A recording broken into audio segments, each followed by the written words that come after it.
Hello guys, today I will be talking about the 3 worst bosses in Final Fantasy VI. Spoilers of course. With worst bosses, I don't mean hard bosses. I don't mean bosses looking ridiculous like, let's say, Mr. Octopus. By worst bosses, I mean plain BS bosses. You know, these guys that surprise you with trash mechanics, freezing you, poison you, or any other stupid mechanic that make it really hard to prepare for them without a guide. Oh, and I know, there are definitely people that will go, oh, you just suck at the game. Or, oh yeah, but what about this boss from this game? And to that I will say, yeah, I do most likely suck at the game. And no, a worse design in another game is not an excuse for a terrible product. Lastly, this is based on a first playthrough, so if you have any tips on what I could have done instead, please leave them in the comments. With that said, let's go with number 3. Kefka, first encounter in Narshe. This fight sucks. Not really due to the boss itself, but due to the fact that the game tricks you into splitting your party. This will make you go against Kefka with a way worse team than you would normally use. Long story short, the mission is to defend the frozen Esper in Narshe against Kefka and his goons. To do this, the game asks you to split your party.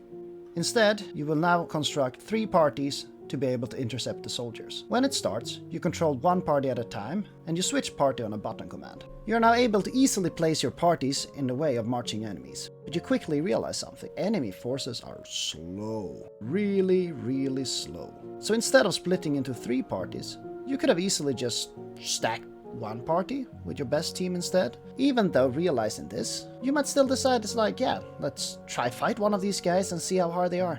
And they really suck. They're really easy. They're so easy that you actually start to believe that the game is somehow scaled to a small party. And you don't have to reset, you just keep on going. Why would you need a party of 4?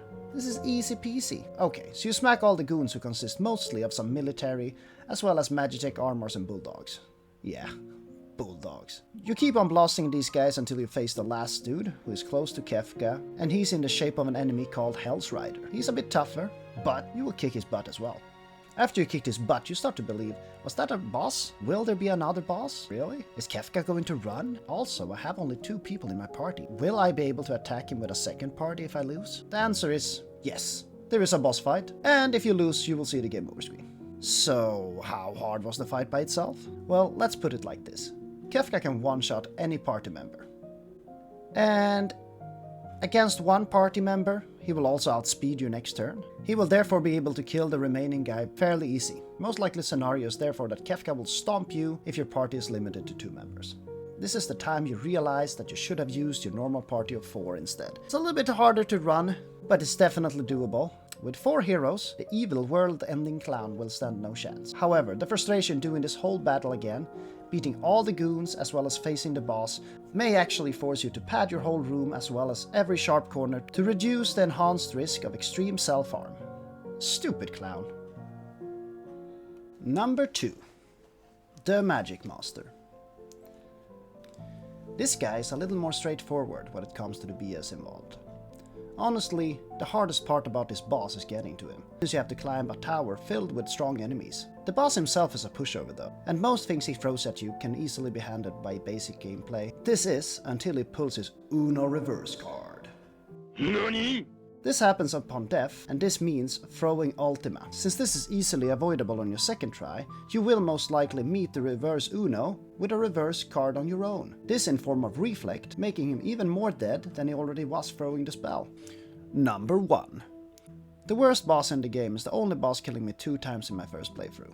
And the thing is, I never really had a clue on how to deal with it. This boss is of course Tentacles. Is this where J.K. Rowling found her inspiration for the plant in Harry Potter? Most likely yes. A poop boss that constantly slows you, poisons you and grabs you until you're dead. The grab will make you unable to attack, and all you can do is await your demise or hope he will release you before it happens. This doesn't matter however, since the next tentacle will shortly after pick you up again. To be honest, the worst part is not the boss itself, but the fact that you know that you will lose after a few rounds, and thereafter you're just stuck in a game of Monopoly against your greedy relatives, where you already know who's going to win, but they force you to stay to make you suffer. The plant kills you painfully slow, and as much as you try, you will not be able to beat it unless you realize the whole game plan of the plant. Namely, it needs to slow you to grab you. Haste yourself through equipment early in the battle, and the plant will turn into chopped veggies really quick. However, Before you understand the connection, you might have already started knitting instead to find inner peace. Did I miss any boss? What boss annoyed you the most? Write in the comment, and don't forget to like and subscribe if you enjoyed the video. Hej då!